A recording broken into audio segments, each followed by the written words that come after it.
What's up, everybody? Welcome to the Casual Shenanigans Gaming Podcast. I'm one of your hosts, Jeremiah, and tonight I'm joined by the fearsome foursome is the words that popped into my head, and I don't know why. You include yourself we don't fear in that. nothing, man. I am joined by Joel. May his poops be mighty. Poo. I don't know why I like it. Coming out of the bowl. There's so much. I have a turtle head. I'm joined for the first time on the podcast by Ranger Dave. I should have dug the hat out of the garage. Eh, I dropped we're the ball good. on that one. You don't have it in the room? Come on. No, I was told to pack away the hat and the glasses, but the glasses especially. Jesse tried to throw them away. The person who told you to pack away the glasses was the FBI. Dave. Excuse me, sir. We keep getting called about child molesters in the area. It's your legal right to wear the glasses. We're just asking you not to. We spotted those glasses by satellite. I can see you. Put on the hat, the glasses, slam the door. Jesse's looking at you. It's time. That's when she guns you down. It's like shotgun and blast. It's the with the time and then the smile. No. Oh my gosh. I'm also Ranger joined. Dave ain't gonna teach a lesson today.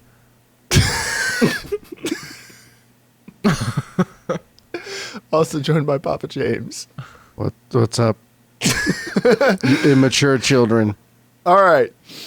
We begin the show tonight with an important announcement.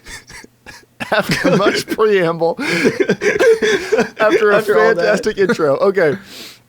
We'll just go right into it. Tonight, we're recording this live Thursday nights, 8 p.m. Eastern Standard Time, where you can watch every Thursday on youtube.com/casualshenanigans. This is the 8th of February when we're recording this. 2 weeks from now, February 22nd, will be the last episode of Casual Shenanigans Gaming. We will have an episode next week like normal. I think I'm going to put out a clip show for episode 219 because I can't not end on 219. And then episode 220 will be the last episode. Joel, do you want to talk about it a little bit? I feel we'll all talk a little, but do you want to lead off? If not, I'm happy to. You go ahead. Okay, so we've been talking. Well, we've talked off and on over the years about how long we want to do the podcast, what we want to do it for, when's a good stopping point, stuff like that. And the DayZ beta is an obvious one, but, we're only going to live but so long. And Dean Hall seems determined to wait us out. So it's unfortunately, I don't think we're going to make it to the DayZ beta. But we've talked about it off and on for a while, and we had another talk about it last night, and we all determined for various reasons it's probably time. But we wanted to do is have a couple weeks so everybody gets a chance to hear it, and then we'll have one final week where we all just get together and hang out and talk for a bit, and then we'll shut it down. And it doesn't mean that we're never going to do anything with Casual Shenanigans again. It doesn't mean we might not do a podcast, or some of us might not do a podcast at some point in the future. So it's hard to put an ending on something without making it sound like, there's something else coming right down the road. We have no immediate plans to do anything with Casual Shenanigans when the podcast shuts down.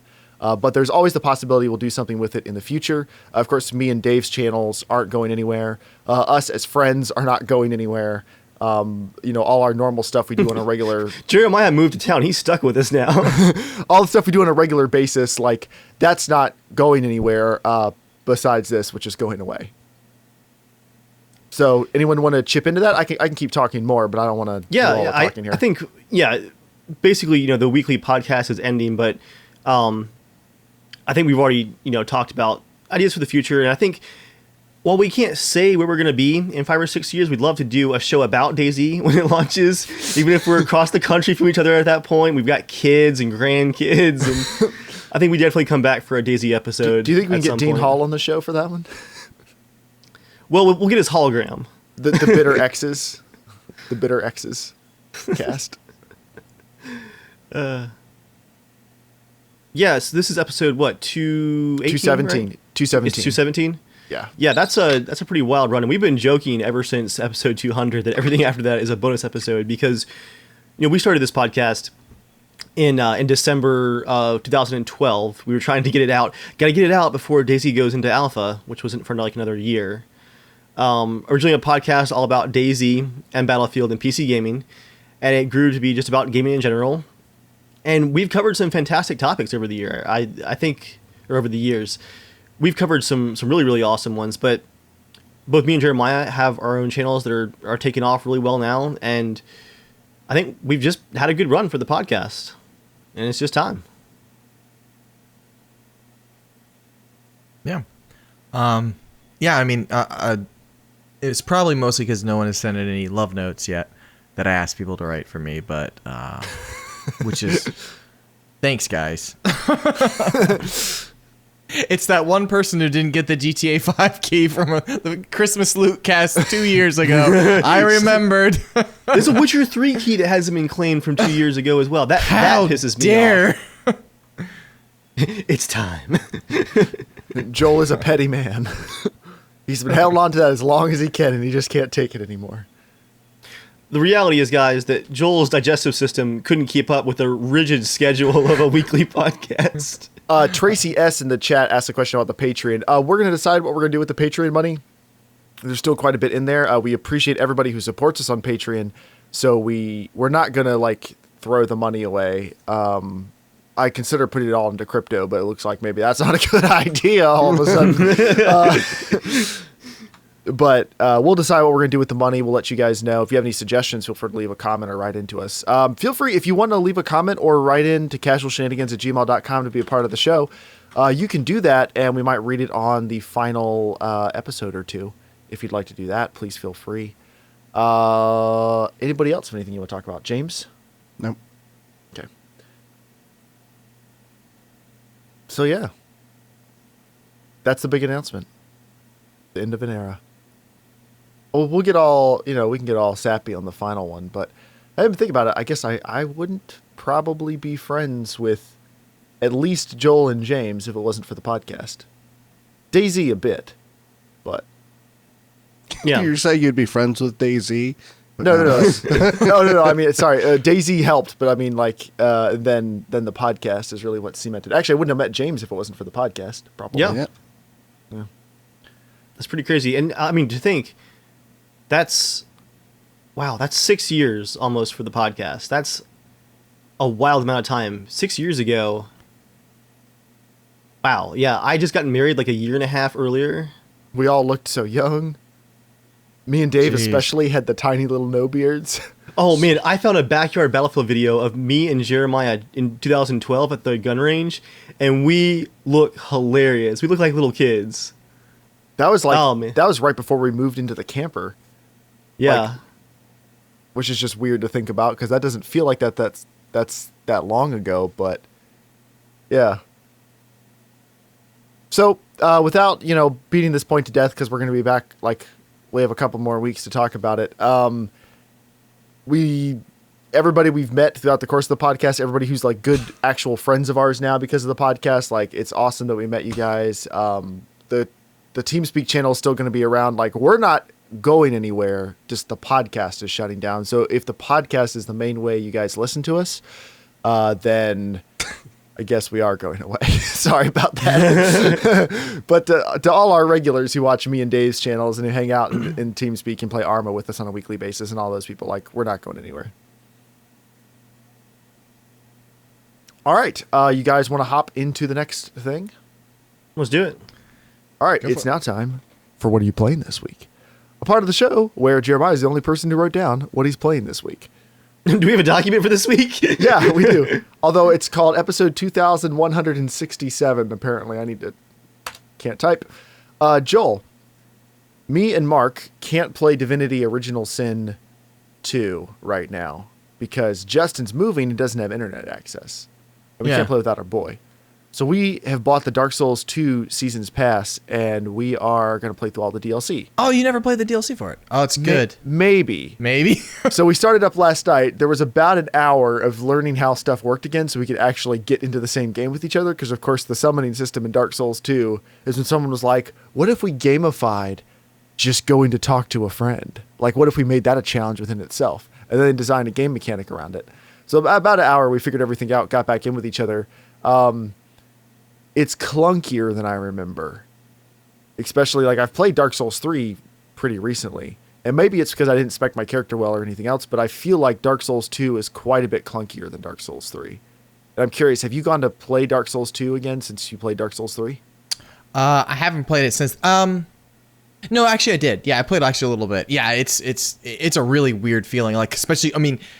Dark Souls 1 actually feels more like Dark Souls 3. Dark Souls 2 was like a very different feeling for how the player controls. Very odd. It's more like you're sucked to the ground in a way. Like the other one's a little bit more floaty, more Bloodborne-like too. It wasn't that horrible. It just didn't feel as good as Dark Souls 1. But it was still really fun, I think. So we'll see. I mean, I don't really know that. I don't know how much of it we'll play. We want to try to play all the DLC. We'll see how long it is. How long is each one? Because the Dark Souls 3 DLCs were only like 3 or 4 hours a piece. They're definitely longer than the other ones. I think there's one that's pretty short, but there's 2 of them that are decently long. I'd say maybe 8 to 10 hours, maybe, depending how much you get or collect and stuff, ish. But you kind of like power your way through and beat the crap out of those bosses fairly fast. So probably like 6 hours, I'd say. Cool. Pummel them with a bat. And Dave, what are you playing this week? I played Arma 3 on Monday, new mod pack update finally, and it added 3D beards. And I spent quite a lot of time in the beginning of the mission just checking out my beard options. Now, to anybody who thinks that's not significant, that's something we've wanted for a long time. Like, that is a big deal. I literally made 3D beards and had them as far as partially rigged in the Arma 3 modding tools, but I couldn't get the rig to stick to the face, so there'd just be like a floating beard between your legs, which looked just as hilarious as you think it did. That sounds pretty good. But it wasn't as immersive as I was hoping for, so I'd say that was pretty broken. For games this week, I'm preparing for Kingdom Come Deliverance is the main thing going on this week. So I'm cramming some video work this week. But as part of that, on Sunday night, I sat down and played my last couple of hours of The Witcher 3 that I'm recording for the channel. I made a goodbye video for The Witcher 3. As I showed Joel and Jeremiah, as part of that, I talked about the DLCs briefly at the start of it. And I had been holding on to footage recorded with the webcam of me in December 2016, beating the end of the main quest in the Blood and Wine expansion pack. And at the end of that expansion pack, CDPR added like a kind of like a nod to the fans. Like Geralt like broke the fourth wall and like nodded at the player, and that's like just a great dialogue between him and Regis. And all these characters, depending on what you chose in the main quest, were like there at your at the final meal at like your house. But I just took the webcam footage of me like misty-eyed just gazing up at Geralt and put that up in the video, and made it kind of like my last send-off for The Witcher. And I hadn't played any side quests in it since like August, and beyond that I played just a couple hours, I mentioned on the podcast, of like treasure hunting. But this is like the first time I've sat down since August and just played, and that game is still just incredible. So yeah, that sums it up for me. Is The Witcher 3 years later still the best game that I've ever played? Every time I go back for a couple hours, I just can't believe how good it is. It's just amazing. And you're gonna keep going back and back and back. I gotta set it aside for now because it's time for Kingdom Come. But I wonder if you'll actually even finish it this year. Probably not. I think so, yeah. Because I mean, I've got like 8 hours left. It's unless Kingdom Come takes me like all year to beat. Stretches into 50 hours.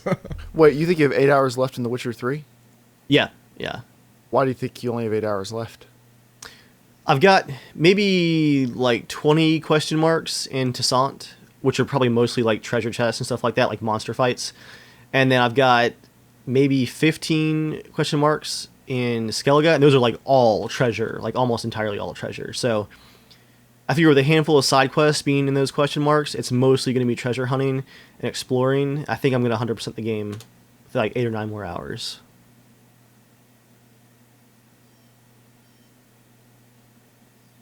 I'm still, I'm still in my long playthrough.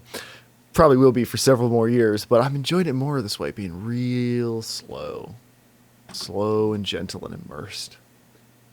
Joel, That was like my first time. Joel, tell Yeah. us about Celeste. It's so damn good. What is it? It's a platforming game. It's about the whole game is basically you're play as this girl character. I actually forget what her name is. Madeline. Is it- Madeline? Oh, I was Madeline. gonna say, is it Celeste? No.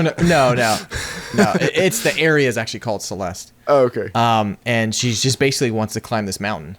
And so there's a really, really unique mechanic in the game, which is you have this one little dash ability where you jump and do a dash, but you can only reuse the dash again once you hit a platform again. Not grip onto a wall or whatever. You can climb up a wall too. But because of that, man, like there's some levels that are just really ingeniously designed. But I've died on one level, I think 400 times in a row. Where but you keep playing. They're really short. I mean, like it takes you maybe 10 seconds to get through it, but you just have to nail down the pattern of what's going on. But it's fantastic. I love the game. I'm like probably 5 or 6 hours in now, and yeah, it's a blast. I chose you can unlock the B-sides, these little tape cassettes that open like harder versions of the same levels or like same area but just harder. Oh my gosh, that is like tear That's your awesome. ass open pretty much. It's horrible. Oh. I spent you I say- think probably an hour and a half on just that section where I'd gotten through like a huge chunk of the campaign within like 30 minutes. I was like, oh my gosh. How would you say it compares to like Super Meat Boy? I like it more than Super Meat Boy. Like Super Meat Boy is fun, but this one, to me, I like the story better. So I'm kind of like hooked a little bit on the story. It's pretty fascinating, and it's got some really good humor. And then it just kind of makes you want to trudge on. But it's so quick on how you repeat too. But I just like the jumping mechanics. It's very unique. It's fun. The Nintendo Switch has really revitalized my passion for playing 2D games. That's awesome. Are you going to play Axiom Verge? I don't know. I watched some videos of it. It looks okay, but If I'd you almost pl- if rather you- just play Metroid. Well, you should play Metroid, and if you enjoy that, then maybe consider playing it. Is that on the Switch too now? No. Oh. It's on the SNES Classic Edition. Wow, I actually have news. Well, get it in there, man. Get it in there, little buddy. Got it. So I haven't been playing much. We did actually have some decent matchmaking for Wildlands, thankfully. Like, we were about ready to just stop playing because we kept getting faced against these ridiculous levels and less than reputable players. But actually, I think we had fun. Was it Friday night, Dave? Yeah. Oh, James, have you reinstalled the Division? Yeah. Sweet. I don't think I ever uninstalled it. I just stopped playing it. Want When to play you something guys- tonight? That or I don't know. Wildlands or something? I don't know if I'm ready tonight. Maybe this weekend. What about some Wildlands tonight? I'm down for Wildlands. All right. But I also bought a PS4 Pro. Oh, So did I've you? Oh, been- nice, you got it. Oh, shoot. I Yes. should have just sold you mine. No, You get one for sale, Jeremiah? Oh, do you want another PS4 you're not going to play?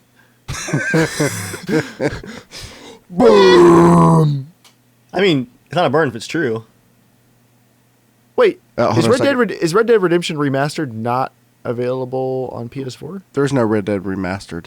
It's just backwards compatibility. Never mind. Yeah, I backwards am- compatibility does boost the frame Gotcha. rate though a little bit. Like it makes Okay. it stable. Hold on. If there was a version on PS4, I'd be playing that game again. Yeah, I would have played it by now if there was a version on PS4. You could be playing it right now, Dave. The only thing stopping you is $10. And time. I mean, these Fallout builds aren't going to finish themselves. That's true. Oh, that's cool. Get the Star Wars Nice. edition of the PS4 Oh, nice. Pro. Does it come with Battlefront 2? Yeah, that's not Okay. bad. Multiplayer or single player? What? I Battlefront played 2. single player. I didn't like that the origin trial cuts you off after like an hour. I mean, I get why they do that because otherwise you just play the whole game. But I don't want to buy the game just to finish out the single player. Because Joel, I think you said the single player wasn't like that great overall, right? For like, what? Battlefront 2?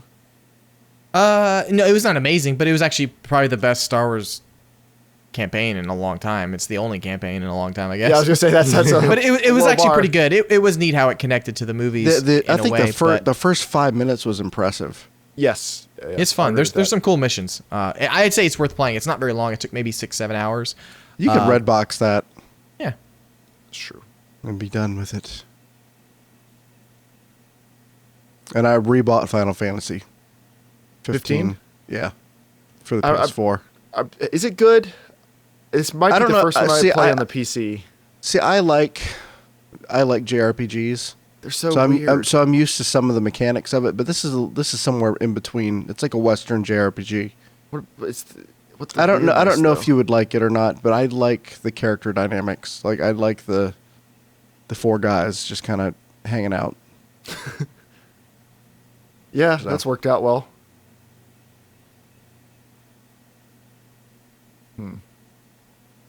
Joel, what you up to? Well, I was looking again at an image from James, of which it is not appropriate. All Now right. that's a long time podcast tradition. Is James tries to send Joel inappropriate memes during the podcast and make him lose it on air, and it usually worked. It worked tonight. James says, "You're gonna miss this, aren't you?" And he sent an image, and I was like, "Oh my god!" I want to see it. Joel, put it in the podcast, the group me for the podcast live show thing. No. No, who all has access to that? All right, Yeah, no. direct message Joel. I'll send it to you. Direct message it to me on group me then. Not on Skype though. Not on I'll send Skype. it to you, Jeremiah. I want to see it now. I'm sending it to you right this minute. I want to see it now. Hey Joel, on Amazon, there are $24 knockoff AirPods. Like they even make the. Oh, I cheap saw magnetic- those. I wanted to actually try them just to see. I how mean, bad I'm a little bit tempted. Do it. You should get. I think yeah, they're like really I'll cheap. send it to should you buy too, 'em. Dave. What's that? I'll send it to you too. Joel, Oh boy. how much would it? I mean, obviously they're not going to have like the cool features and everything. Like obviously they're not going to have all that. What if they sound just as good? I mean, that'd 'Cause, be like- pretty amazing. Like, because Bluetooth isn't that hard to do, and earbuds don't. I'm not trying to knock them, but like they don't sound incredible. Like they're earbuds, right? What if they've done it and it's just like they're garbage build quality or something? They but, like, just it's- can't. They can't market it. They like don't know how Yeah. to get it out there, but they really are like amazing. Yeah, I've been tempted to just to see it how they work. But they look so cheap though. Like you can tell like the build quality looks pretty ratty. yeah.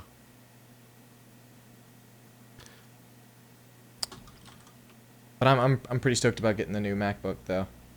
So you configured it yet? What you getting? You getting 256 gig SSD, 16 gigs of RAM, no touch bar, i5? Yeah, no touch bar. I'm just getting the i5. Yeah, I'm not gonna do the i7 or anything. There's no difference in those ones. Like the i7 is not. And it's for like what I do, I like 2% faster. that's gonna be more. That's gonna be so much faster than what I've already had. But yeah, I definitely wanted to get the 16, and I need just more hard drive space. So What are you I've always- budgeting for dongles?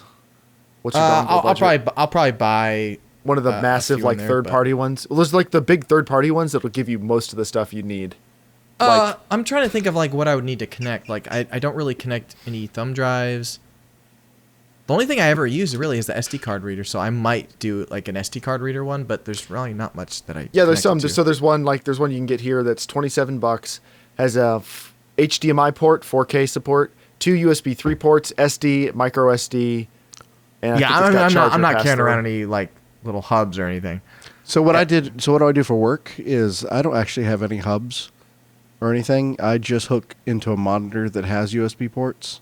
Yeah. So that might be something you could look into, getting a monitor that has all that stuff. So you can, I've run one cable for my USB to, the Thunderbolt, Yeah. and then I've got another Thunderbolt to DisplayPort. And that Yeah, I cover- usually that don't covers use all any. of my. Yeah, I usually don't use any screens with my Mac just for regular design. But the only thing I don't even barely ever use an external hard drives. But if I do, I'll get a new one that has a Lightning cord or something like that, or just get an adapter for my hard drive. Well, that's what I have for my. I think Best Buy sells them. They have they call them USB-C hard drive that hooks right into the little Thunderbolt port. That's fantastic. It's so weird. Like I remember like really relying a lot on Time Machine, because that's been such a great feature where you just get a new Mac and pop the hard drive in and bam, you have your laptop again. But now everything is through Dropbox, where I really don't keep much of anything outside of programs, and I can re-download Adobe and Sketch or whatever a few apps that I use, and then everything else is in Dropbox. So it's so weird. I'm like, I don't need any backups anymore. Like, because there's nothing on my computer that I really store for files. Any designs, all in Dropbox. Like, the only thing I have maybe on my computer is maybe like wallpapers that are in a wallpaper folder. Like, that's it. It's so weird. I'm like, man, Time Machine was really nice to use, but I'm like, I don't store any files on my laptop. They're all in Dropbox. Weird. All right, you guys ready to talk about the news? Let's do it. Yep. News time. Enjoy that mouthful News of time. crisp, innocent LaCroix. GTA 5 has sold 90 million units, 15 million of which were in 2017, making it one of the biggest hits of 2017. They've confirmed that there will be more content updates for GTA Online. Gosh. It sold more units than Battlefront 2. Just for comparison, how is World of Warcraft doing? Like, not for now, but let's just say, like, how long did World of Warcraft go and like keep level of players? Its biggest concurrent, I think, was like 11 million subscribers a month. Man, That's how does GTA 5 compare to that? Bigger, for sure. I mean, I think if you take out games like Tetris, which have been made a billion times in a billion different configurations, Pac-Man, games like that, I believe this is the biggest selling game of all time. Man, That's pretty nuts. Yeah. I mean, hats off to them. Hats off to them. In the same vein, Fortnite has hit 3.4 million concurrent players, and they had an outage because of it. Sounds about right. Dave, you've played a little bit of it. Why do you think they're hitting such crazy numbers so fast? I think it's just how things lined up. I don't know if for PUBG, launching the 1.0 like at a set date just to launch it was the best idea, because they've been having troubles with region ping issues and a lot of problems with hackers. What was it? 100,000 hackers? No. What was the number of hackers banned in January for PUBG? Is that one of the news items? I thought it was like 15,000. No, No. it was 1.5 million. Yeah, it was 1.5 something crazy. No, I think it might have been 1.5 million. no, I think it was like 1 million. Yeah, I think it was 1 million in January. BattleEye banned over 1 million PUBG cheaters in January alone. Whew. Like So I said, I think- if some games had just a player base that gets banned every month. Yeah, 1.5 million cheaters. So basically, what I think Fortnite owes its success to is it is its own unique take on the game. Has a great visual style. It's on Unreal Engine, so it runs fantastically, and it's just getting better. Where PUBG is kind of in a rut at the moment. PUBG is probably going to get better. I'm sure. Like, they're working on it, but Fortnite being free to play, like all these people who are frustrated with PUBG, they can literally just go try Fortnite, and it works great. What I liked about my few times playing Fortnite is it's just really polished, and it's really optimized, which you can throw a lot of hardware at PUBG and get decent frame rates, but it still doesn't necessarily always look good. Whereas this, taking that cartoony effect, you have a lot of liberty. And there's some pretty interesting environments. Yeah, that's one thing I was talking about. I did a sponsored video for Fortnite like 2 weeks ago. And so we all played a whole bunch over the weekend. As we were running around the map, we're like, every single area you go to is like a unique point of interest. You just want to actually run around and not get worried about other players for a while. Yeah, I mean, every game reuses assets, but Fortnite felt like because the map was smaller and because of its stylization, there were just tons of points of interest that were 100% unique, like a cool looking junkyard, or this, like, one of my favorite things was one of the last circles we got caught in, there was this crazy, like, cliff on each side with a road that ran below it, and there was this gigantic bridge with, like, toll booths and all kinds of stairs up and down the concrete abutments on each side.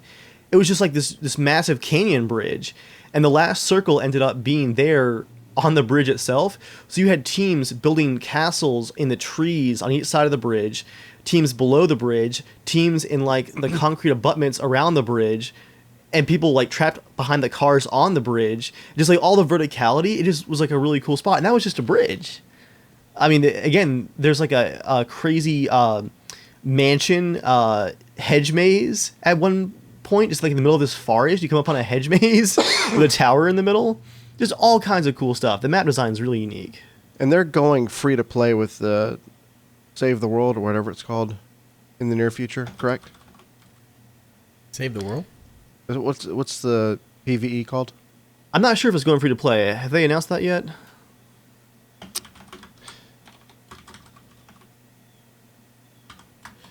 Because I haven't played that since a little bit of demo back in like August.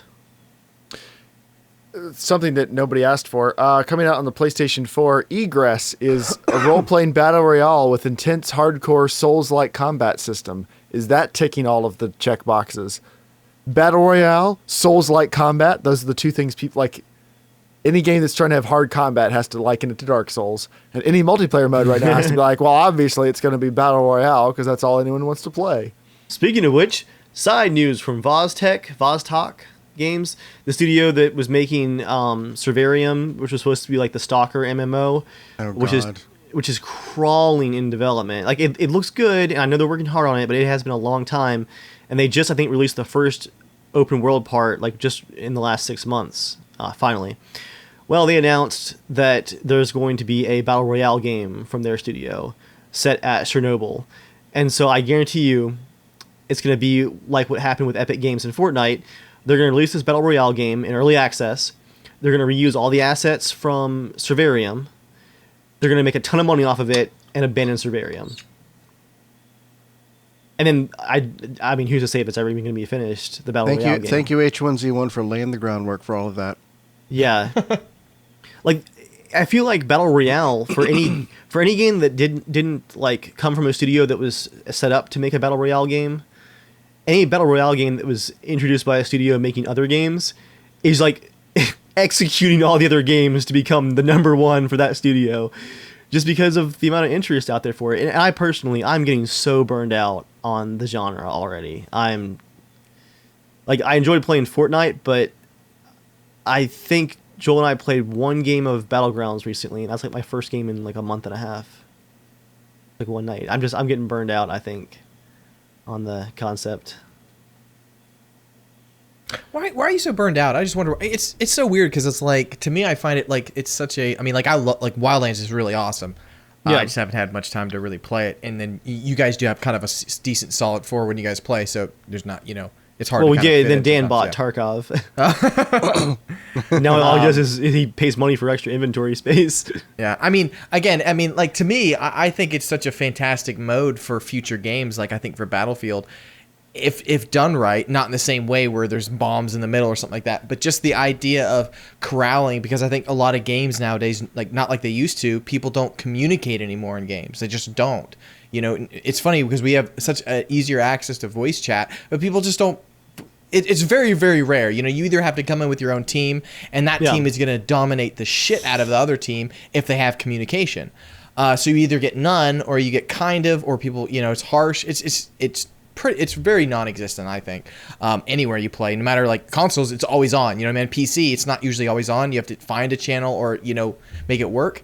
But still, even on console, people don't chat together, or they just yell at you and say horrible things to your mom. But I think Battlegrounds, Dad. Yeah. Son, you need to get good.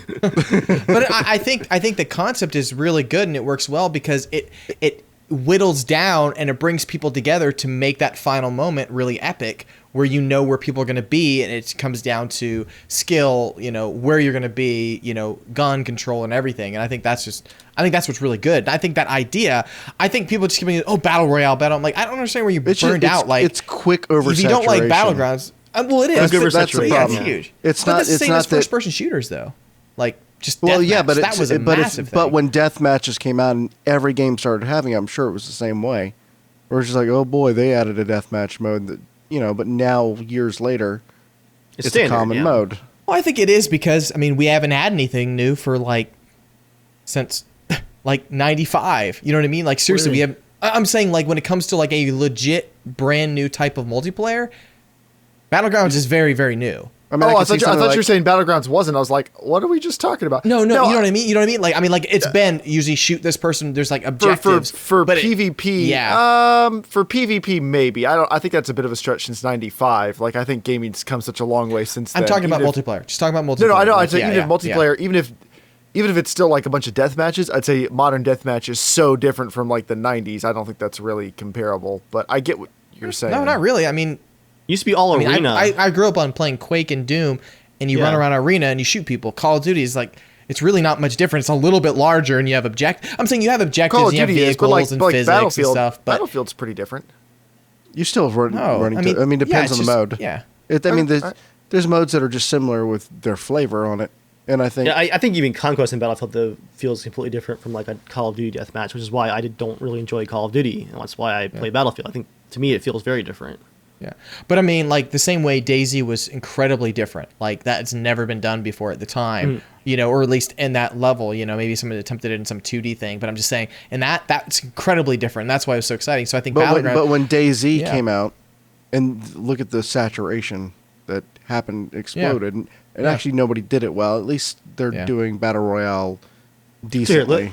Let me try to answer Joel's question, because one thing is, I can't say 100% why, this is why I'm burned out on it, other than to say, that's just how I feel. If I could break it down a little bit, though, part of it is, like James said, oversaturation. I'm seeing games like Survarium, where that's a game I was excited about. They're now seeing a Battle Royale game, and I'm like, great. To me, I'm not like, oh boy, a Battle Royale game. I'm going, that's a nail in the coffin for the game that I was actually waiting for now. I've seen so many Battle Royale attempts that have been asset flips, where there's poor development practices and no story. There's no interesting environment or level design. One came out today. I think literally just today or this week. I've seen a few people streaming it. That it looks like a half price version of PUBG. Even the color tones are the same. It just looks so uninteresting to me. And although the combat is so much fun in PUBG, and I enjoy it when I play with you guys. To me, multiplayer needs a little bit more of a narrative behind it. I like to see. Yeah, and that's what I was gonna say. I'm like, you like your immersion, you like your rifles that look exactly the way you expect them to be. You like having costumes that you can have exactly to be more military, more sim related and stuff like that. Because it's one of the things I think I don't know why you'd be so weird about let's say a battle royale type game for Battlefield. If it has immersion. You know what I mean? If it has all your stuff, I guarantee you would probably jump back into PUBG if they announced a ranger-looking outfit in a world that looked very detailed like what you'd expect, and bolt-action rifles, and you would be hardcore into it.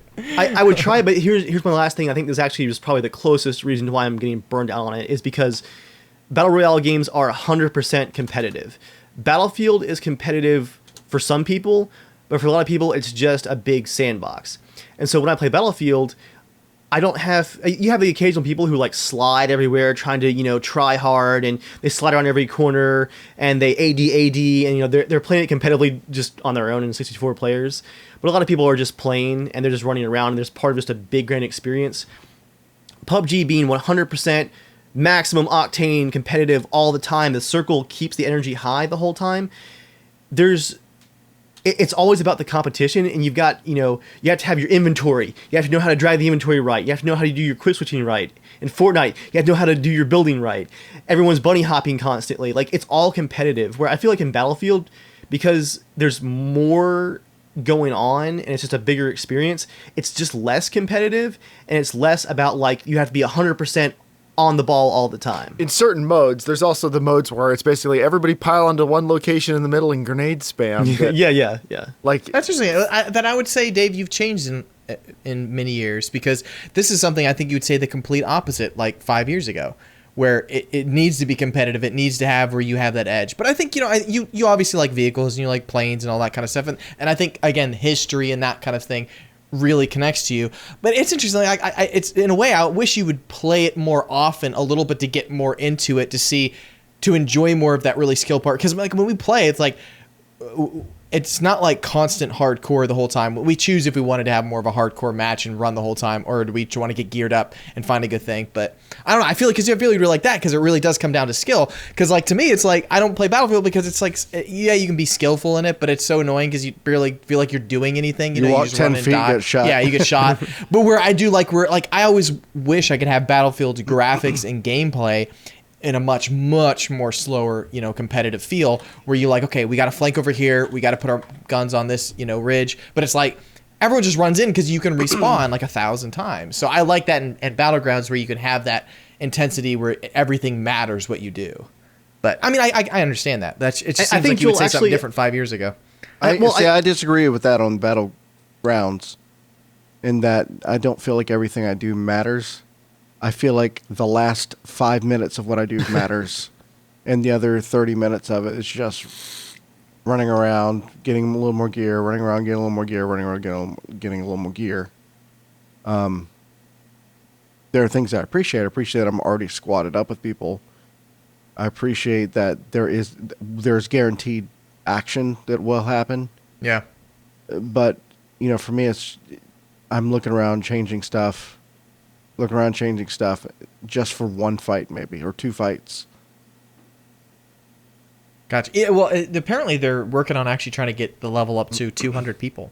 There's rumors that they're trying to get the server up, which I think would be really fun, because it is one of those things where if you want to have an easy start, you can find a place and have a very easy start. It's not very hard to do that. And I think it'd be cool if they did something so that it might be a little bit more of a challenge at the start. Because once you are really good at it and you know what you're doing, it's not very hard to survive for the first, to at least the final 30. That's I was gonna say, easy. It feels like the first half of the game, there just isn't that much going on a lot of the time, unless you get unlucky or you go right for violence. Yeah. I think I am kind of honing in on maybe what bugs me the most about PUBG, because I was thinking about Wildlands, actually, James. And one thing I complain about in Wildlands is I really can't stand when we hit a squad we're going to play against of all Prestige 10s. That are super aggressive the whole time. All they do is sprint across the map, AD, fire. Like, to me, when the meta starts, like, wearing away at what makes the game neat, when the bunny hopping becomes necessary and the perfect inventory management becomes necessary to play, that's when it bugs me. Like again, the squads in Wildlands that all they do is sprint into your spawn at the start of the match. I'm like, guys, this isn't Call of Duty. Like, enjoy some of like the sneakiness parts of the games. But we've seen that a few times, squads that just play it, in my opinion, in a way that's really, really boring. It's just like, it's completely wasting the potential of the game. Yeah, I know what you mean. I've never experienced that in 150 hours, I have 180 hours in PUBG. I've never experienced that once. I've not gotten to that level where I need to play like that to actually win. It's more, the thing that I love is it reminds me of actually playing DayZ like 100% towards the end, where we're like going into the airfield and we're watching corners and we're making sure, okay, are you reloaded, blah, blah, blah. That part's really fun, because if you're not, like, you die really quick. But if you're good, you really can dominate and do well. You don't have to be doing slides or jumps or things like that. Most of that doesn't matter in the game. It's more of like figuring out, okay, he's in the house. Is he going to pop a grenade? Is he tricking us? Should we go around the back? I really enjoy that. So for me, the difference, what I liked about DayZ versus PUBG, I mean, I do like some things about PUBG better than DayZ, but it's that variety of, okay, so we're not going to get in a gunfight. Let's build a campsite, or let's hunt for something, and let's. Yeah, there's different stuff that it's still a much slower experience, but you can seek out fights when you feel like it, but you don't have to seek out a fight. PUBG, you're guaranteed you have to fight or die. Oh yeah, I mean, I think we all kind of miss the actual working DayZ. It'd be great to have a game that actually worked like that again, because that, I mean, that's fun. It's just like, it's one of those things where like no one's going to spend any time wasting 7 hours kitting up a character when you're just going to die by a glitch and waste all that time, But well, especially when all there is to do yeah. is kit up the character, too. Exactly, It kind of takes the fun out of it a little bit. I mean, how awesome would it be if you could have how fluid PUBG works, but in DayZ with working networks, all that kind of stuff, working buildings, cars, helicopters working. Man, we'd see a helicopter and that was our quest. We're going to steal that helicopter from the group. That's super fun. So to me, it's my favorite multiplayer right now because it feels like I'm playing DayZ. But you have that start where we kind of casually talk around and joke, and ride motorcycles and do stuff, and then it gets really intense. You might have like a little bit of a crazy fight at the start if you get lucky sometimes or not lucky. But yeah, I feel like you need to give it a shot some more, Dave, and actually like jump in and play more because you tend to kind of jump in and you play. But like it doesn't feel like you're full in on it. I think where I think like if you played a little bit more on your own, or even just played, if you played 45 hours, that's not a small amount. No, that's not a small. Well, you call that small when I said that in Battlefield. I'm like, I got 50 hours. You're like, that's nothing. So I can turn around and say that's nothing. You know nothing. I think James is actually on something there too. Like I agree with you, Joel. The combat, it's like, a drip feed of like the best combat from DayZ. But it's like, if you ate a giant bag of candy twice a day, like a treat, it loses its appeal after a while. Yeah. And so when it's just the awesome combat, I just need more sometimes. Speaking of which, I haven't had Chipotle in like 2 months, I think. All right. It'll be so good when I have it again. Sorry, continue. Here's something I think that will connect. Dave, you never played Counter-Strike, did you? Like, you weren't a Counter-Strike person. Like, I'm sure you played it. I played it in LAN, yeah. We had LAN parties. I feel like that's also key, because Battlegrounds feels like playing Counter-Strike. Like, towards the very end, like, the shooting is very fast, and it's like, man... Eggard is ridiculous. I'm watching on his screen, and I'm like, Eggard, there's a guy on the left in the tree. He literally flips left. He doesn't aim past the guy. He aimed directly headshot. First move, shot. I was like, what the crap? That looks like a hack. Freaking crazy. I watched a guy yesterday who, like, I just saw a compilation video of this guy who got 30 kills. I think it was over 30 kills in one match of Battlegrounds. And just watching him play was ridiculous. It was like watching Counter-Strike. Like, he would just see the person move from like 150 feet away, and he just knew where they were going. Anywhere in the map, apparently, he just knew what their play was going to be, and he was just there waiting for them, doing the back and forth, back and forth, back and forth, that sounds like cheats. back and forth, back and forth, back and forth. And, I mean, he was streaming. He was very, like, on edge the whole time. You could tell this was, like, a lot of stress. But, I don't know. It's cool, I guess. How about that next news item? Yeah, so there's been a Red Dead Redemption 2 leak, but apparently a lot of this has been independently verified off the record, so this is all rumors, speculation, blah, blah, blah. We won't be around for you to hold us accountable. In the leaks, in the Red Dead Redemption 2 leaks, multiplayer modes, there will be Battle Royale, of course, Revive and Survive, and Money Grab, whatever those mean. Revive and Survive sounds like Ghost Recon. Like, you look like you're doing serenity breathing. I just realized I was. I was like, GTA. We already talked. Give me 20 seconds of the soapbox. Right. I'm so excited to finally get to play a Red Dead when it comes out. You guys have been hyping this game for so long. They announced Battle Royale, and the first thing I think of is like a bunch of people bunny hopping around trying to find purple repeaters, and like it just completely. I'm like, no, guys, I want to soak this game into my body. Don't ruin this for me, Battle Royale. I think it'll just be a side mode. I think it'll be okay, Dave. Okay. Yeah, I mean, the GTA Online Battle Royale mode didn't take the gaming world by storm either. It was more like you play it once and you're like, yeah, that's Battle Royale. Okay, we're done. To be fair, though, Joel, it would not surprise you to know that occasionally while playing GTA Online, I would get annoyed because the other people weren't playing it right. Like people who just like ran cars down the sidewalk, like and like ran a bunch of people over. I was like, this is like is playing it right. See, Dave, you worry about the Battlegrounds modes and you want your immersion, yet you never played Red Dead Redemption. What does that? If you actually cared about it, you would have been playing that years ago. And guess what? It went up $5, Joel. Oh, It's not even 10. It's $15 now at GameStop. If only someone was an influencer. I told Dave I was going to give him my and could PSN account so he buy- could play Last Guardian, but I know he's going to play Kingdom Come, but he won't. He could not spare 10 hours to play Last Guardian or Shadow of the Colossus. Like some of the I'd best borrow- games ever. I'd borrow your PSN account to play Last Guardian. Have you played Last Guardian yet? You I have own the not. game. No, I don't. You said you bought it like forever ago. Did you get rid of it? Nope, didn't say that. I have a copy if you want to borrow it. Of The Last Guardian?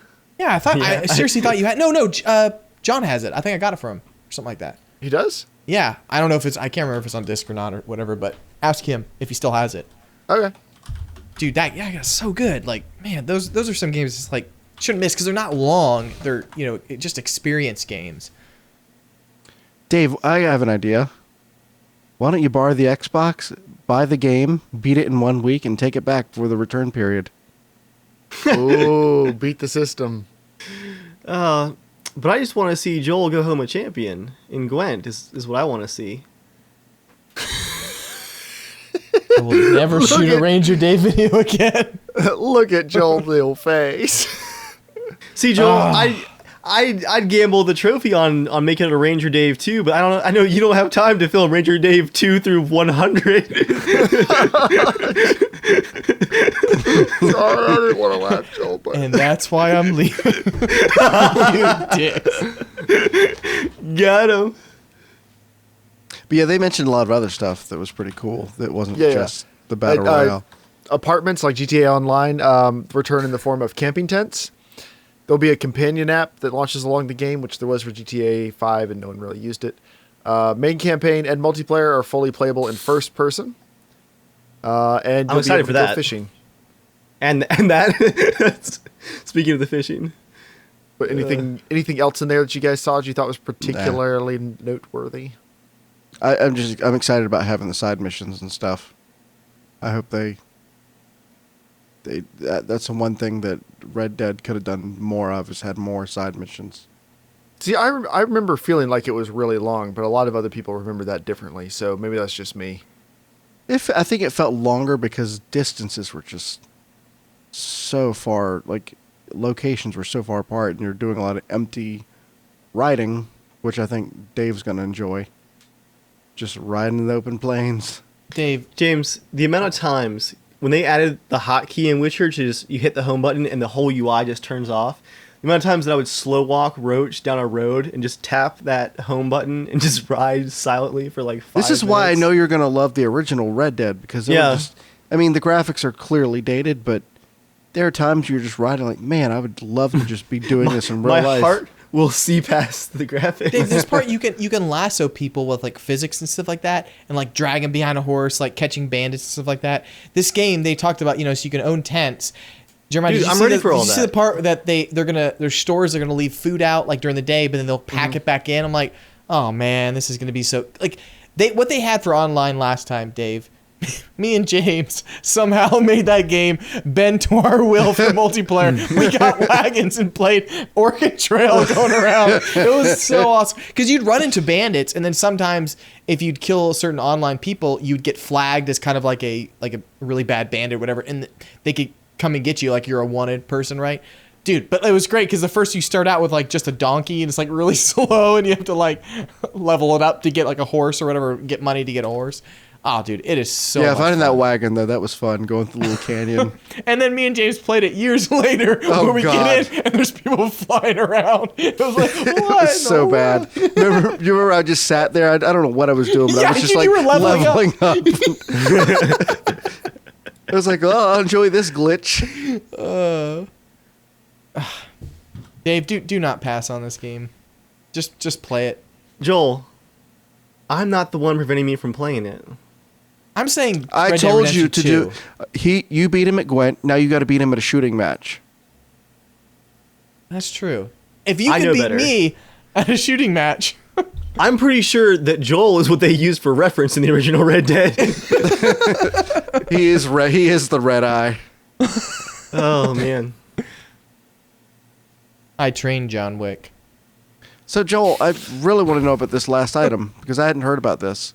I don't think. Yeah, so this is really cool. So Obsidian confirmed that Pillars of Eternity 2, Deadfire, is coming to Nintendo Switch. It's being ported by I forget what company, but now with Pillars of Eternity 2, Deadfire, blah blah, we are not only bringing it to the PS4 and Xbox One, but also to the Nintendo Switch.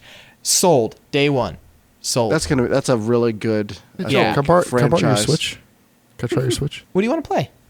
I don't know. What do you recommend?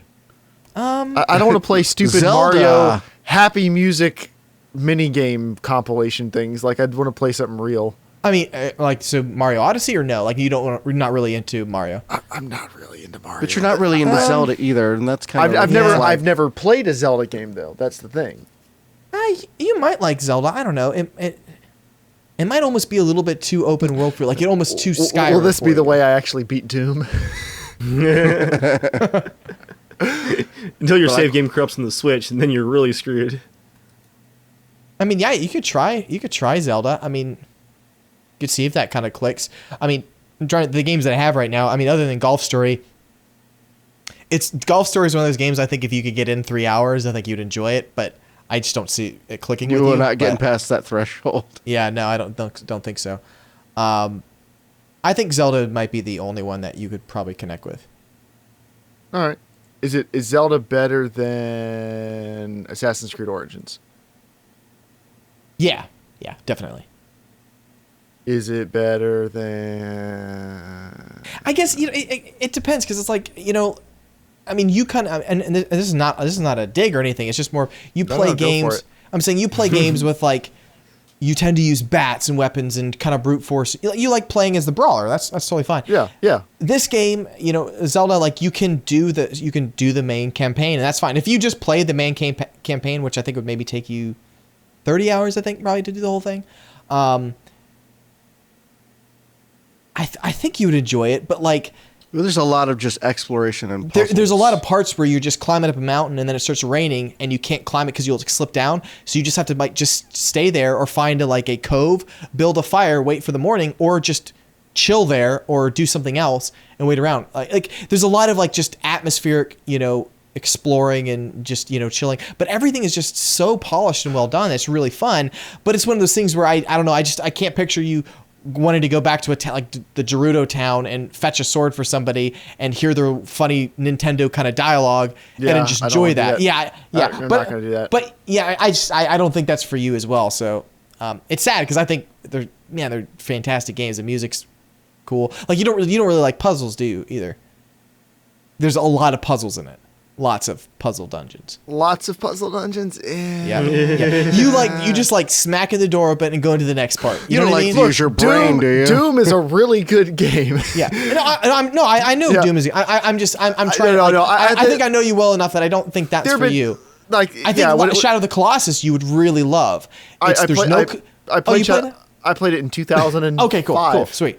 Then, dude, you got to play Last Guardian. But like, the reason I was gonna say, okay, then I was right. Like, you would enjoy that game because I think there's no really collecting. It's just one after the next. You know what I mean? And there's a little bit of puzzles, but it's mostly through like fighting and like looking around your surroundings to figure it out, as opposed to actually like in Zelda, you grab a block, chuck it using physics, do this. Sometimes it doesn't work yet, or do it again. I just don't think you would enjoy that. But yeah, I don't know. But Pillars of Eternity 2, I think will be fantastic for the Switch. Oh yeah. Because I think that the handheld mode would work really well with that kind of game. Yeah. Yeah, it's just one of those things where I think with the Switch it does well. It's just it enabled, especially for me, it's like I don't want to sit at a computer desk and play a game like that. It's not like I'm like the game's not graphically powered, but it's like I want to play a mouse controlling 3D game when I'm like ready to sit down and play a game. But it's like the Switch has been really nice. It like opens the door to wanting to play longer form 2D games where you read a lot, you know what I mean? And then make decisions. I don't know, just because I can just close it. I'll pick it up a little bit later and, continue off where I feel I'm setting in. Now I'm going to play it. So it's been really nice having that.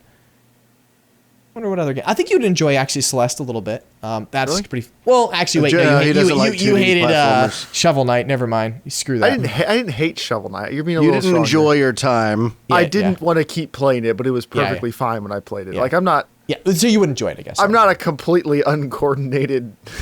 No, I'm not. I'm stupid just saying. I'm just monster. saying you would. If you didn't like that, you're not gonna like Celeste. Right. How did Jenga go again, Jeremiah?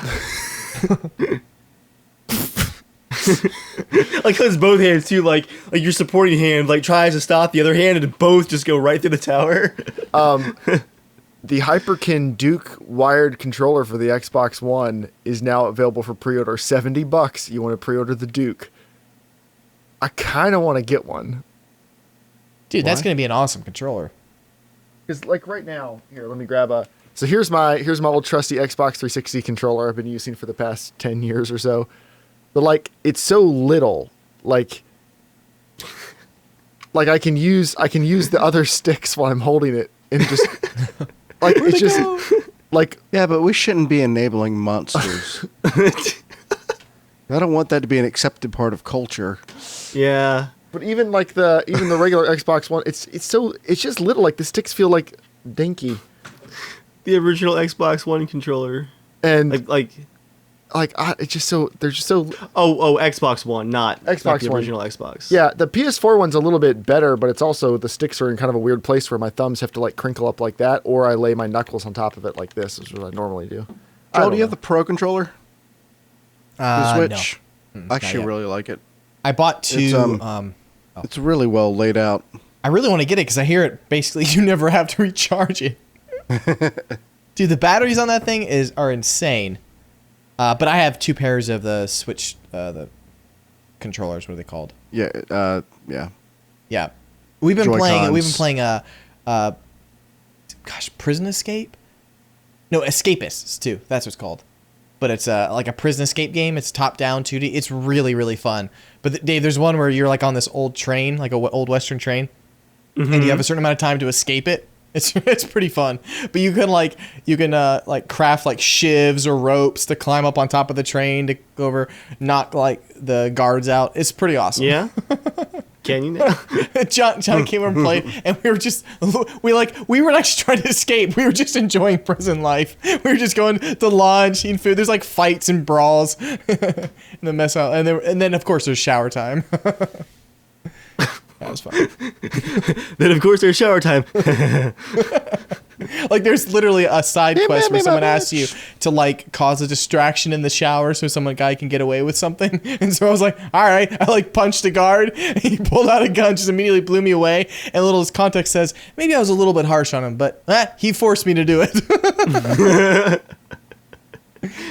Well, you should. I named a guard Dave. You can name all the characters in the whole thing, and one of them is Ranger Dave, just wandering around the prison. He's one of the guards. Of course he is. Not the owner of the prison? Yeah, the warden? I don't think you can't choose someone to be the warden. I think, not that I've seen. That's true. I think Ranger Dave would probably want to keep boots on the ground anyway. Stay on target. He's not the general yet. It's true. All right, we have 2 bits of mail this week. You can write into Sorry. That was amazing. You're only getting 2 more of these, man. I'm only getting 1 more of those. That's true. You can write into casualshenanigans@gmail.com to be a part of the show, just like Ben did, friend of the show.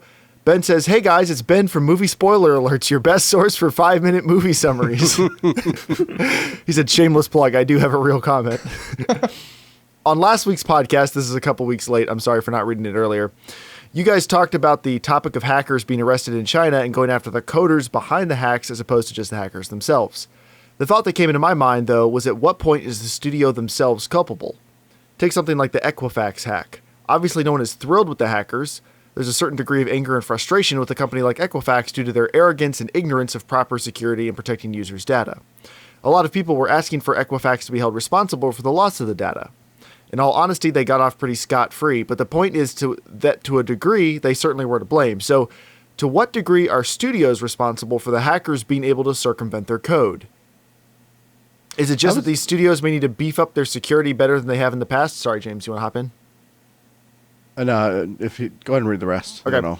Obviously, to some degree, all these things can and will be beaten, but if some 14-year-old can figure out a way to write a quick script to beat the code of a full-salaried adult whose job it is to prevent a 14-year-old from breaking into their system, isn't to a degree it's kind of their fault? I'm not siding with the hackers, but if you leave your wallet sitting on your car dash with your door unlocked, should I really be that empathetic that you got robbed? My point in all of this is I feel whenever this topic is brought up, it's about how to prosecute the hackers and the script kiddies, but never about pointing out the security failures of the company. Maybe in some situations, the company's done a bad job protecting their game, and maybe the studio should try to do more from the get-go rather than just acting after the fact. So many online games get ruined by hackers, which obviously the hackers are a serious problem, but shouldn't to a degree the companies that make their games relatively easy to be hacked be partially to blame? Heck, even during most beta releases of game hacks and scripts come out within hours of the beta being released. And obviously I understand that with any checks and balances, systems like Warden, Denuvo, VAC, BattleEye, etc., that there's the potential for performance impact. My point is that I feel like it's not just that occurs to blame. He said he was doing this voice to text while he was waiting for something.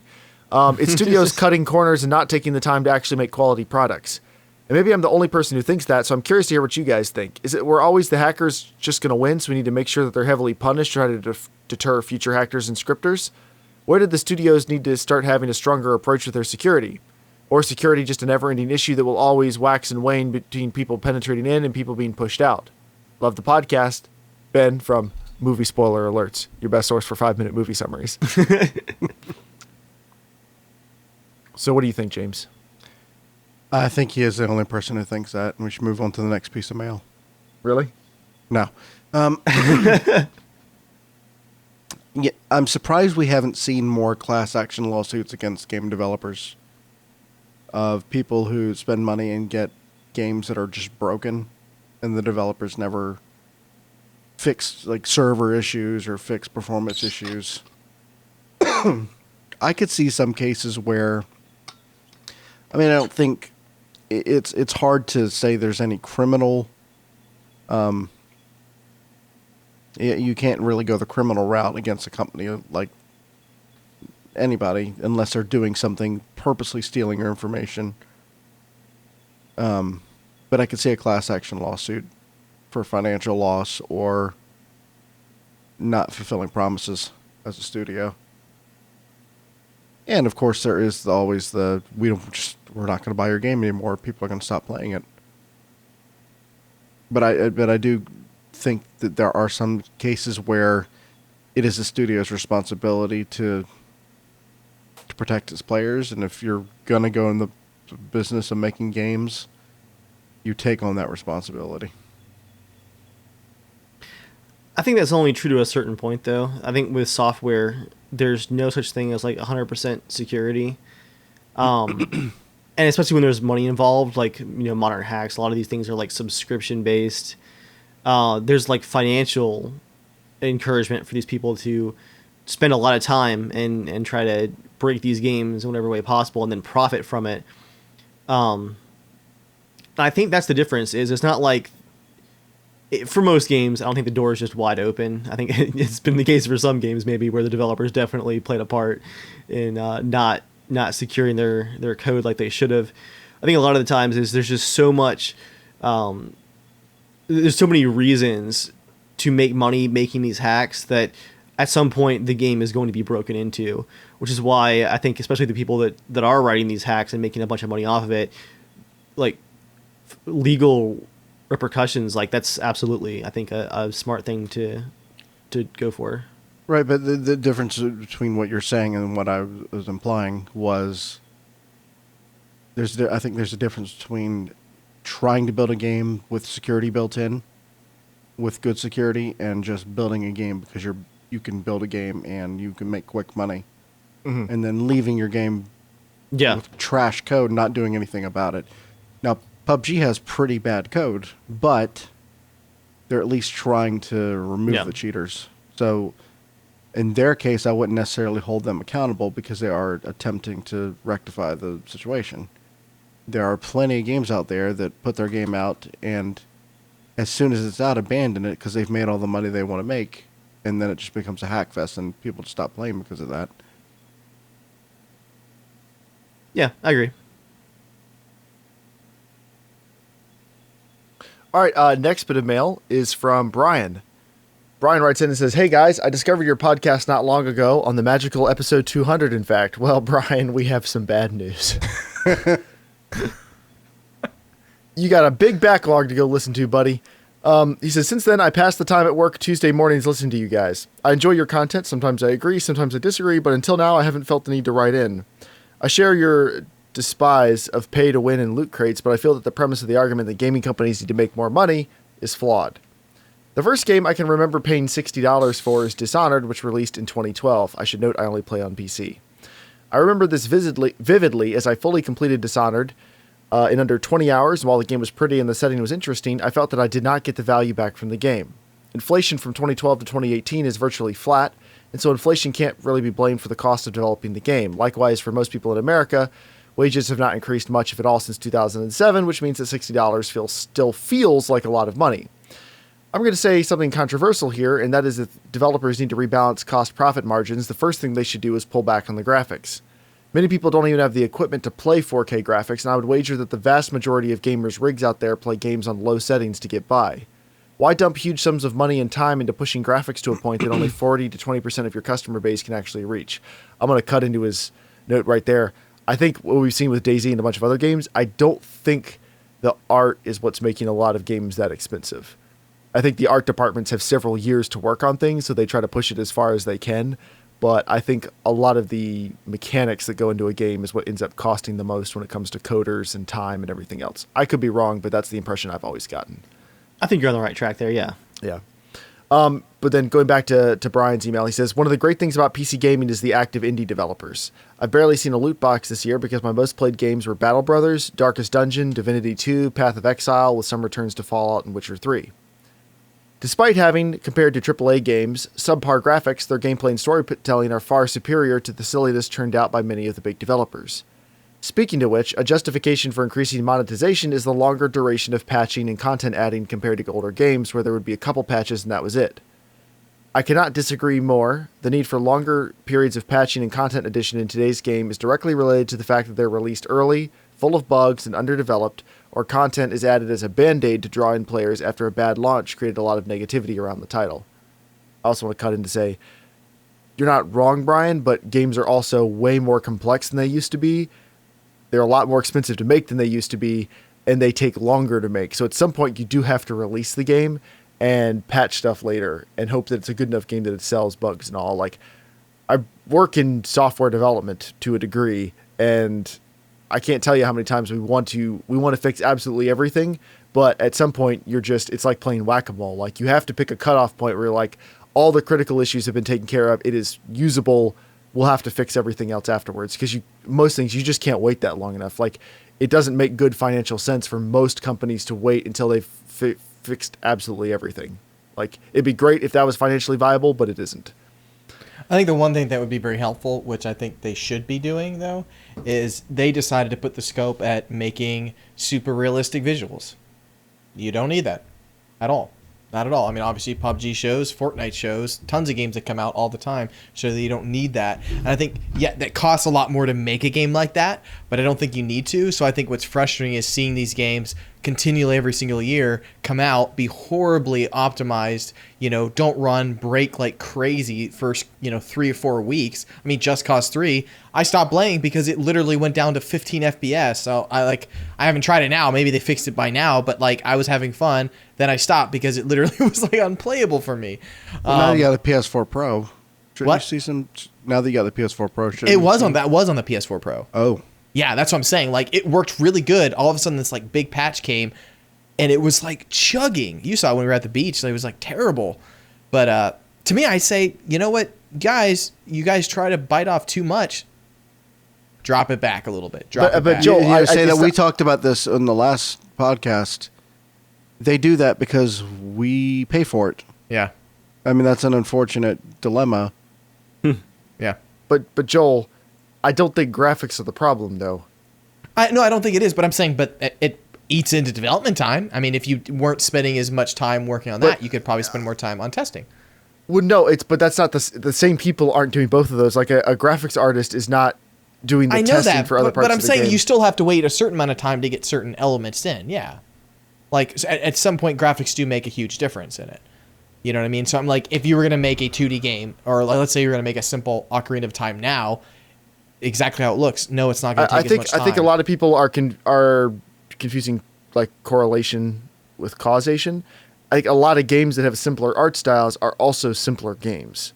And a poorly optimized game, like a poorly optimized AAA game, a lot of that optimization is not purely visual things. A lot of the optimization that's done is stuff that you never see, but or you don't. Calculations. Yeah, well, it's just stuff being culled in the background, things being cleaned up, stuff that you're not. It's not lowering the graphics quality necessarily, but it's making what's there run a lot better. Like, I understand what you're saying, what Brian's saying. I'm saying I don't think that's the main problem. I think it's with games as complex as games have gotten.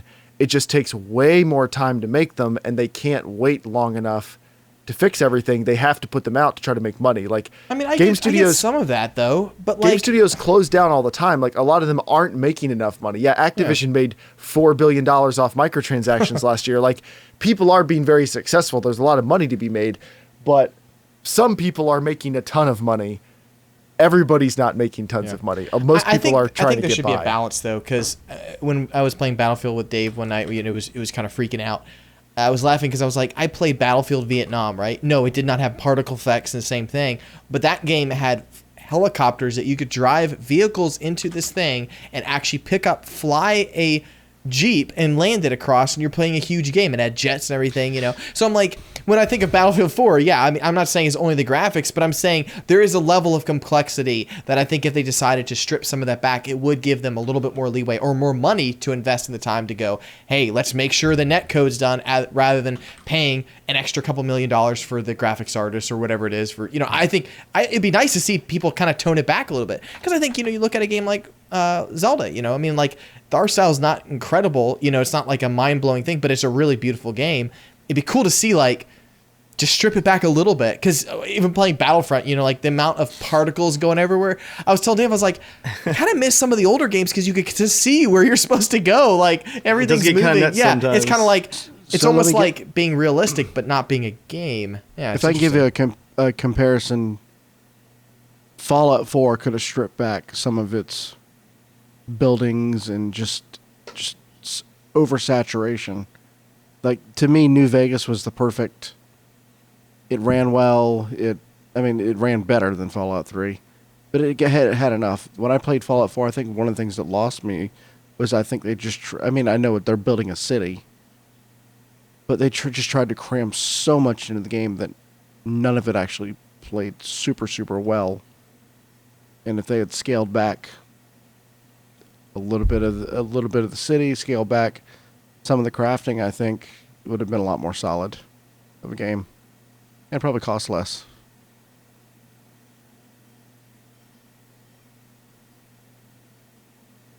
It's still fascinating to see games like, even like PUBG, games like that come out of the gate. Oh, I was listening through some of our older podcasts, and when I was laughing, Dave, you were talking about DayZ, and you were saying, guys, it's going to be the first of its kind Steam early access, and I was like, how excited we were thinking like first, and then all of a sudden the floodgates opened. Every game early access, terrible patches, doesn't run. Oh, it's funny. But it's funny. It's funny to think that a crappily looking game can be the most popular game. That is kind of nuts, because especially in a day when we can have games that look like as good as Battlefront, Battlefield, or whatever, like the new Crytek game, stuff like that. You're like, what in the world? But people are playing this one where like you're running around in barefoot, and glitches are everywhere. That's funny. Speaking of early access, I'll toss in this last bit of news. You guys hear that Rust left early access today for literally no reason, or like I guess it was last week now. No, it was officially today. Was it today? Yeah. Today's yes. What do you mean for no reason? Yep. What do you mean? Rust left early access, which means it's now in non-early access alpha. Oh, it's still in alpha. Yep. They said their game development now, instead of weekly patches, they're going to do monthly patches. And the price went up. Don't forget that part too. And the price went up. And yep. Well, that's so it. Brian's email continues. The only monetization I've seen work that does not equal pay to win is cosmetics and utility. Path of Exile is a great example of this, where you can buy crazy looking outfits and special pages for your loot crate that neatly organize specific loot like currency maps, etc. However, this doesn't work in every game. Imagine you're playing an FPS and they have a cool space trooper costume in the store, but it's shiny and you shoot laser blasts to make it easy to find where you're shooting from, and the result is your cosmetic is negatively affecting your gameplay. Serialization. We have 2 versions of serialization monetization already. Telltale game stories, which have to follow fairly narrow choice ranges in order that the serials can fit together, or the Assassin's Creed, Far Cry, Madden, and other games that pretty much release a new version every year with updated art over the same system. Although I'll give credit to Assassin's Creed, from all reports, Origins had them putting a lot of effort in to improve it. At the end of the day, I think the only reason monetization is bleeding into paid games is their success in the free-to-play market. I'm 42, but I went to college from 2011 to 2014, and I have quite a few younger friends in the gaming scene. They play far more games than I do, which may or may not be due to the stereotypical millennial attention span, and since they aren't rich, they turn to a lot of free-to-play games and Humble Bundle. Free-to-play games seemed to start to get big around 2010, and I already didn't like them as they had blatant pay-to-win systems. The problem is companies spend money on bright talent to improve their marketing. For instance, Dragon's Nest, a free-to-play MMO RPG-style game from 2010, has a shop page, and when you log in, it opens the shop page. You can then close the shop page and never look at it. When I beta tested Neverwinter Nights in 2013, the marketing was much more sophisticated and insidious. Mobs would drop nightmare boxes, and periodic system messages would inform you that nightmare boxes contained all kinds of epic loot, including a rare mount. Additionally, system messages would announce when someone pulled a good item from the nightmare box. All you needed to open it was a 99-cent key from the store. The main part was already in your inventory. Don't you want to see what's in it? I hate that system so much. The problem is, in one extended week, Sunday to Sunday of half-hearted playing, I had 41 nightmare boxes. And I bought keys for all of them. I could have paid almost 3 months of WoW subscriptions. So I don't feel for developers. When they make good, solid games, they're rewarded. Assassin's Creed Origins has sold more than twice as many copies as Assassin's Creed Syndicate. If games were complete when launched, they wouldn't need the extra attention, like Wildlands at launch versus Wildlands now. I feel like it's solely a move to capitalize whatever free-to-play games have learned and implemented successfully over the last 8+ years to squeeze as much money as possible from the player base. Brian. Some good counterpoints. I'm not 100% on board, but some good counterpoints. Yeah, I don't 100% agree with what he's saying, but I get where he's coming from for some of it, even if I don't agree with it. Like, yeah. And what do you guys think? Any other thoughts? I'm kind of with Dave. Yeah, I think, I mean, we had a huge podcast on it. I think he hasn't changed my mind. I think he has some good counter arguments, but they haven't convinced me. Yeah. I saw this image yesterday that showed the DLC horse for Oblivion. Was and it it said, meme? I mean, it was an image.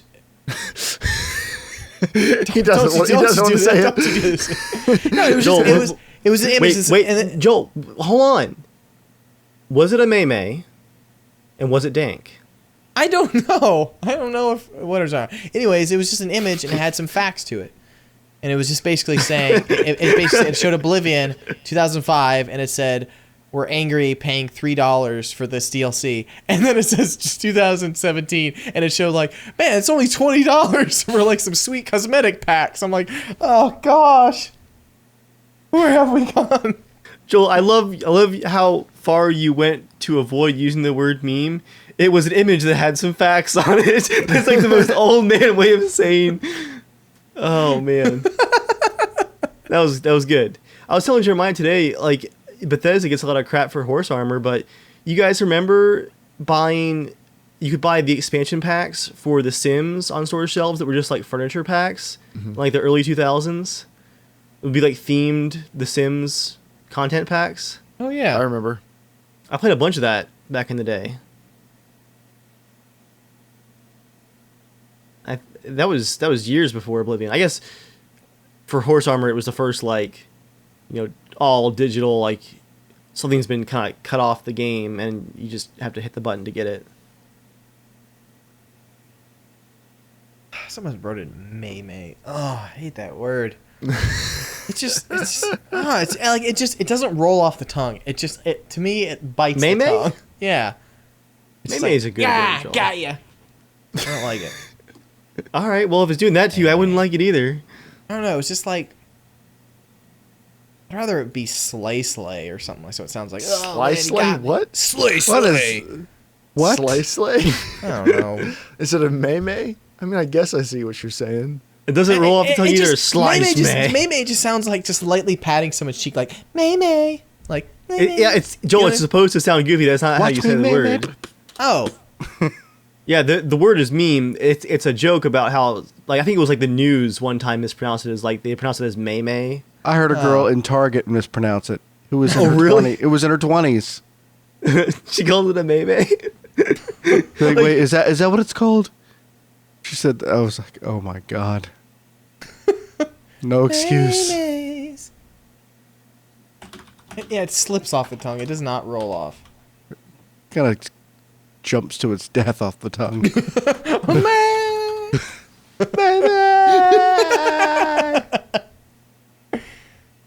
On that note, I just see this headline in the soccer subreddit. Somebody from the Argentinian soccer team said, "Memes hurt us a lot. Going to the psychologist helped." Apparently, football memes are particularly foul in Central and South America. And it's a form of online harassment. So, also, All right. Joel, memes played a big part in the last election, too. Like a significant, measurable amount in the last election. How does it feel that memes or pictures with facts on them? Wait, did they have facts? Well, on in them? fact, pictures with words on them. Words that were presented as truth. We'll say Pictures that. with fake news on them. Oh, man. I just It's realized just the most amazing old man description. my Pictures journalism with book facts says on it got them. delivered. Is it Uh-oh. downstairs? Is it there right now? Checking to make sure. Did it actually send to the right place? Joel, I just checked, and The Last Jedi is not in the discount theater near us yet, which I'm bummed about. Pitch Perfect 3 is already there, though, which has been out for like 2 weeks. Justice League is there. If you want to go see Justice League again. Oh, I honestly, I'd rather watch Suicide Squad. I'll take Suicide Squad. Would you like to come over and watch the director's cut of Batman versus Superman? It sucks. Why did I have to rent it and watch the same version? Because I really would, but man, I saw it twice. Dude, it's been a year. It's been a year. I remember You all of rented it. the wrong I remember version, Joel? all of it. What?